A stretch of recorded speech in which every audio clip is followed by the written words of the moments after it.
All right, so before we begin today's lesson, we're going to do a little bit of a review. So this is SOL 8.17, so solving equations. This is an area that was on the interim that we do need to work on. So starting off this lesson with a review. All right, so for the first one, I have 4m plus 8 equals 4. So I'm going to subtract 8 from both sides.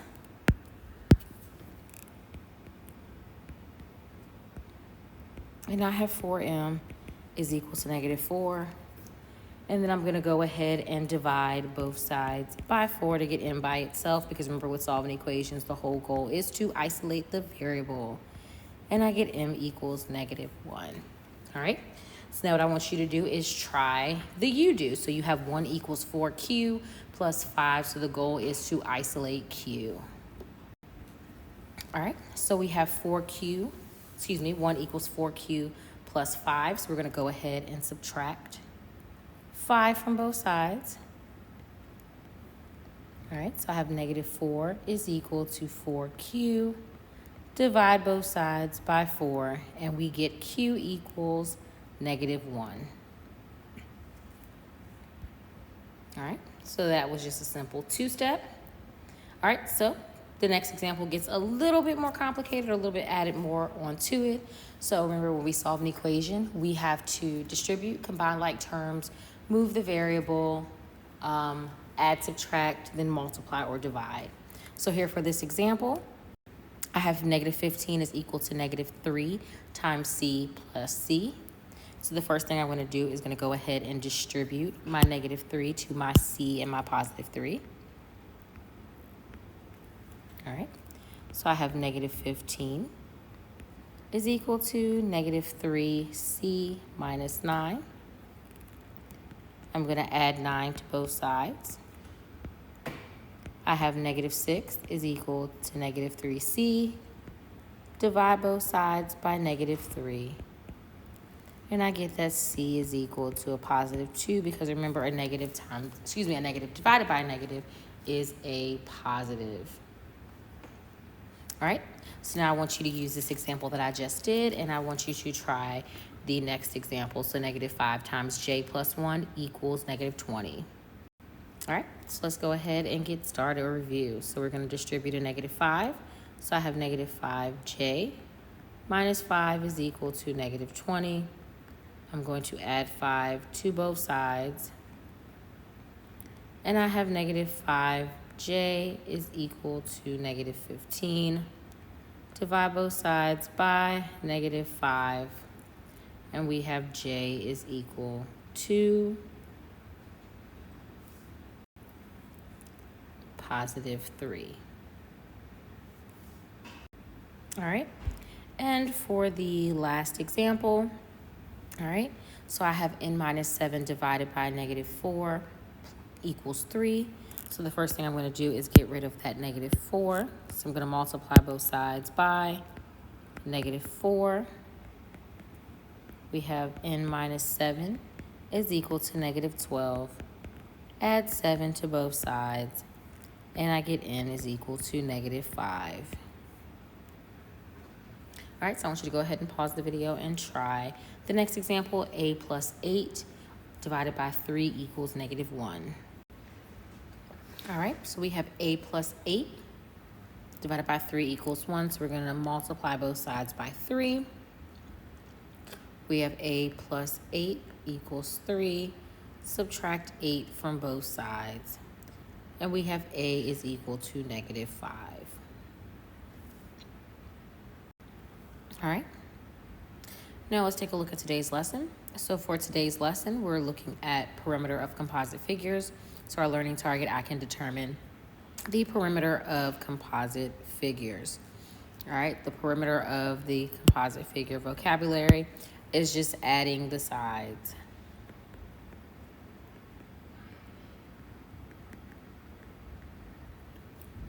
All right, literally the criteria is adding the lengths of the sides. All right, so some of these examples, or these examples, do look the same from our area notes. We're just finding the perimeter. All right, looking at example 1, we previously discussed that we have a semicircle and a rectangle.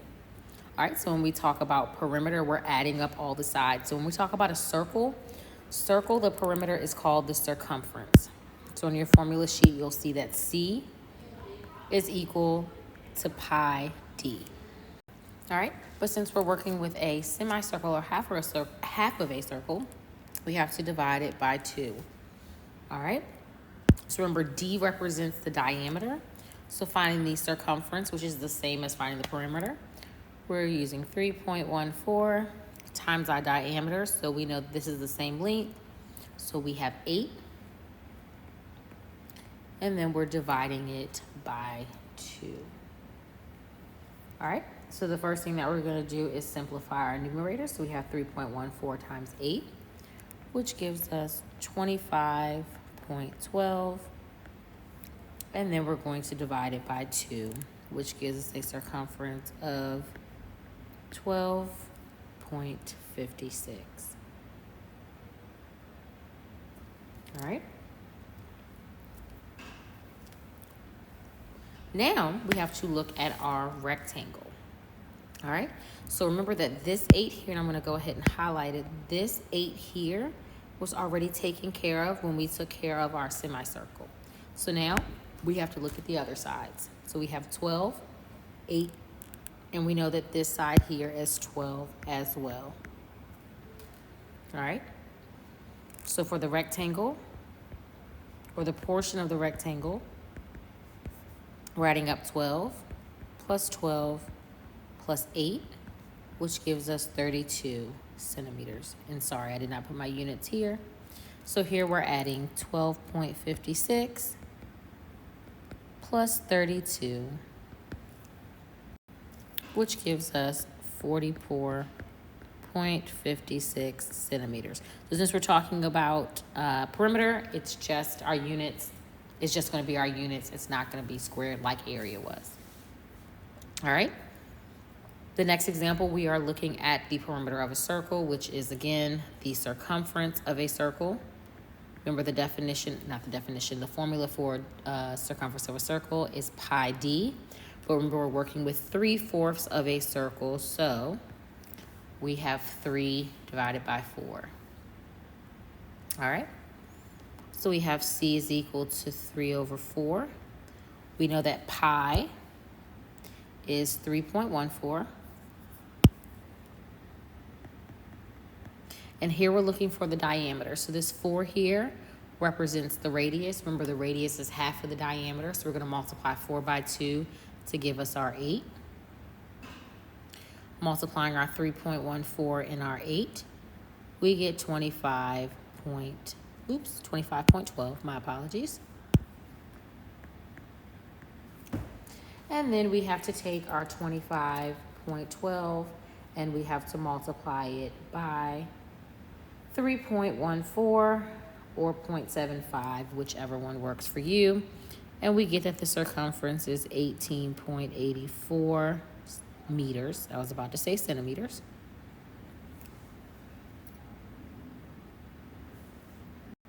All right, so for the sake of time for the video, we're going to go ahead and skip to example 4, just so the video is not too long.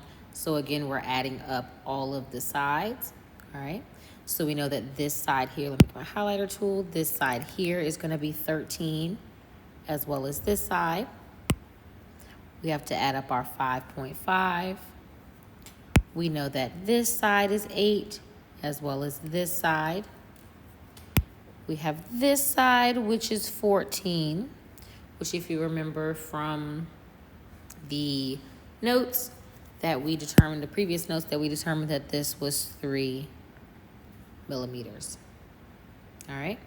So from here, we're adding up all the sides. So we have 14 plus 5.5 plus 5.5 plus 8 plus 8 plus 13 plus 13 plus 3, because I'm adding up all of those sides. And I get a total of 70 millimeters for my perimeter.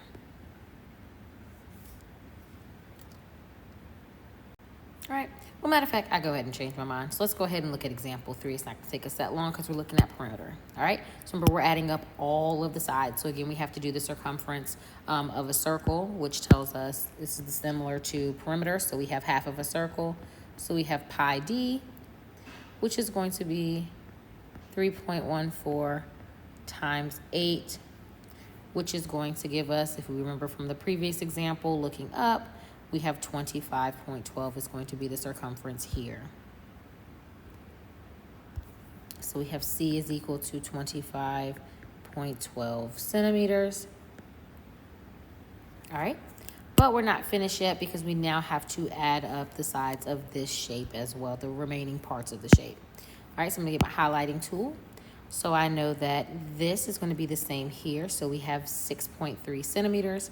And then we also have our 12 here, all right? So our 8 was already taken care of with our semicircle, so we don't have to do anything there. And then we definitely don't have to touch the 6 centimeters because, again, we're talking about perimeter, so we're talking about adding up all of the sides. So here we're going to be adding 6.3 plus 6.3 plus 12. And then plus what we got from our circumference from our circle, so plus 25.12. And we get a total of 49.72 centimeters. Is going to be our perimeter. All right. So now let's go ahead and take a look at the guided practice. What I want you to do is go ahead and pause the video and work on the guided practice. There are 3 questions. Remember, you are just looking at the perimeter, so looking at the outside. All right, so let's go ahead and take a look at it. All right, so remember, we're talking about the perimeter, so I'm talking about this portion here. So everything that's highlighted, this is what I'm adding up. All right. We see that we do have a few missing values here. So I know that this side is going to be 8 centimeters. And we now have to figure out this side. All right. So based on this side, we know that the height here for this triangle is going to be 12. But we have to figure out what that base is because the base is what we need for our perimeter. So using Pythagorean theorem, we have 12 squared plus b squared is equal to 13 squared. 144 plus b squared is equal to 169. Subtracting 144 from both sides, and we have b squared is equal to 25. Taking the square root, and b is equal to 5. All right, so we don't need the 12. I'm going to write the 12 in a different color because we don't need that. But we found out that the missing base is 5. All right, so here we are adding up 12 plus 8 plus 5 plus 13 plus 8 to give us a total perimeter of 46 meters. All right, so the only reason why we needed that 12 was just so that we could find the base of our triangle. All right, looking at example 2, find the perimeter. So again, I'm going to highlight. I'm highlighting different color. We're just looking at this portion here. All right, so again, we are missing, again, we're missing the length there. So if I know that this portion is going to be 5, let me do a different color, sorry, is going to be 5. I know that the measurement here is 6, and I know that the height here is going to be 8. So using the Pythagorean theorem, a squared plus b squared equals c squared. I have my base of 6 squared plus my height of 8 squared is equal to c squared. So I have 36 plus 64 is equal to c squared. 100 is equal to c squared, taking the square root. And I have 10 is equal to c. So this measurement is going to be 10. All right. So for my perimeter, I'm going to be adding up 8 plus 11 plus 10 plus 5, which gives me a perimeter of 34 meters. All right. And for the last example, again, we are just looking at the perimeter. So we're looking at the outside here, here, and there. All right. So we know that this side is going to be equal to 15 millimeters because it is a square. We know that this portion here is going to be equal to 8.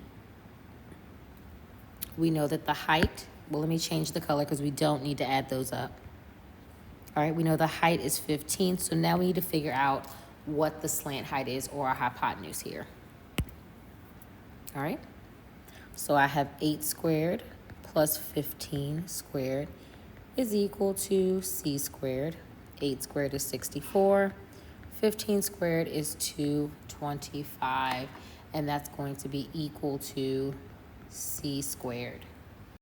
All right, so 64 plus 225 is 289. Taking the square root, and we have c is equal to 17, so this value here is 17. So I'm adding up 15 plus 15 plus 23 plus 17. So I'm going to highlight these areas again. So I added up here, here, here, and there. All right. So in order to get my perimeter, I'm going to have to go ahead and add those together. All right, and I don't know why I put a 12 there, so let me go ahead and erase that. There is no 12. This is supposed to be 17, which is going to give me a perimeter of 70 millimeters. All right. So now what I want you to do is go ahead and work on the independent practice. Once you are done with the independent practice, bring it to me for me to check. And then from there, you're going to move on to the show me what you can do. As always, if you have any questions, please feel free to ask. And until next time.